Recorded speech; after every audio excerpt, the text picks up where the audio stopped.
Namumblema nga kaming tatlo kung ano na naman ang uulamin namin ngayong araw. At tamang-tama nga habang nag-i-scroll ako sa FB, nakita ko ang post ni Miss Ruby. At dali-dali ko na nga kinuha yung notebook ko kung saan sinusulat ko yung mga reseping nagugustuhan ko. Kasi nga isa lang yung cellphone ko kaya sinusulat ko na lang talaga yung mga recipe. Nang sa ganun, kung makalimutan ko man, at least meron akong kodigo, o diba? Kumuha na nga ako ng isang buong manok at hinati ko nga lang ito. Hiniwa-hiwaan ko na rin nga yung makakapal na part. Nang sa ganun ay maluto pati yung loob na ng maayos. Kumuha na rin nga ako ng Tupperware dyan kung saan magkakasya itong manok kasi nga imamarinate pa natin ito ng ilang mga oras. Hinugasan ko nga rin muna yung manok tapos nilagay ko na lang dyan kasi magtitimpla na tayo ng ating imamarinate sa ating manok. So ito na nga yung mga ingredients na aking ipapakita.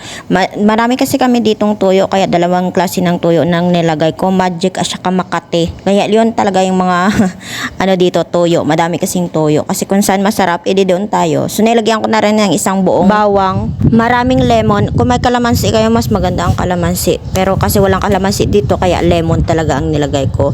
Tsaka nilagay ko na rin yung balat, pampalasa na rin yan. Pero konti lang. Nilagyan ko na rin ng pepper at saka asin. Yung tuyo natin, 1 cup lang yung tuyo. At saka yung asukal na nilagay ko na ito, 1 cup pa rin. Tapos ito, tubig to siya, kaso lang may tuyo siya sa loob kasi yung tinaksan ko ng tuyo, tinaksan ko na rin ng tubig. At ito na nga yung ating manok na nilagay ko at imamarinate ko to siya na sa loob na until I wake up.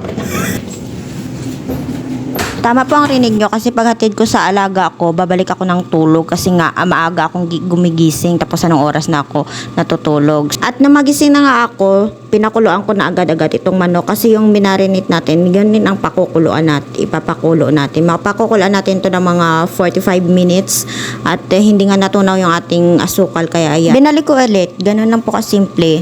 So kinuha ko na rin yung mga balat-balat ng lemon kasi feeling ko mapait siya.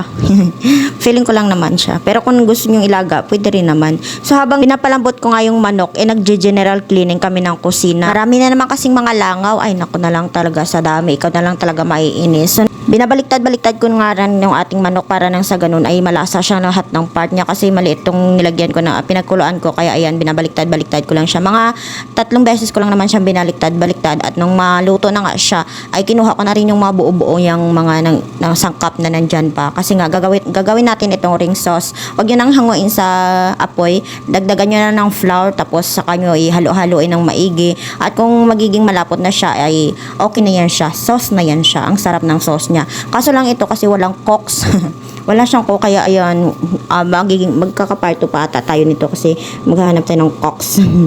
At saka pinirito ko na lang siya. Prituhin nyo siya ng maayos kahit na ma-burn yung mga balat niya. Kasi kailangan talaga siya pritong-prito. Kasi kahit gaano mo pala siya laga yung manok, namumula pa rin siya. At saka ito hindi siya perfect kasi nga mga ilang minuto ko lang siyang prinito kasi akala ko okay naman yung loob niya pero namumula-mula pa siya, parang kulang pa siya sa prito. Prituhin nyo lang siya ng maayos, ng pritong-prito, yung medyo maitim na yung labas niya kasi ito kulang talaga to siya sa sa prito. Nagsasabi ako ng totoo, hindi ako etchos. Totoo, prituhin nyo siya ng maayos. Pero okay naman siya, nakakain naman siya kasi nilaga naman natin ng ilang mag-iisang oras. So, pero ang suggestion ko talaga siya, paitimin nyo pa yung balat niya. So, yun lang. Bye! Mwah! Miss Ruby's Vlog. Ito na siya. Ay, sarap-sarap.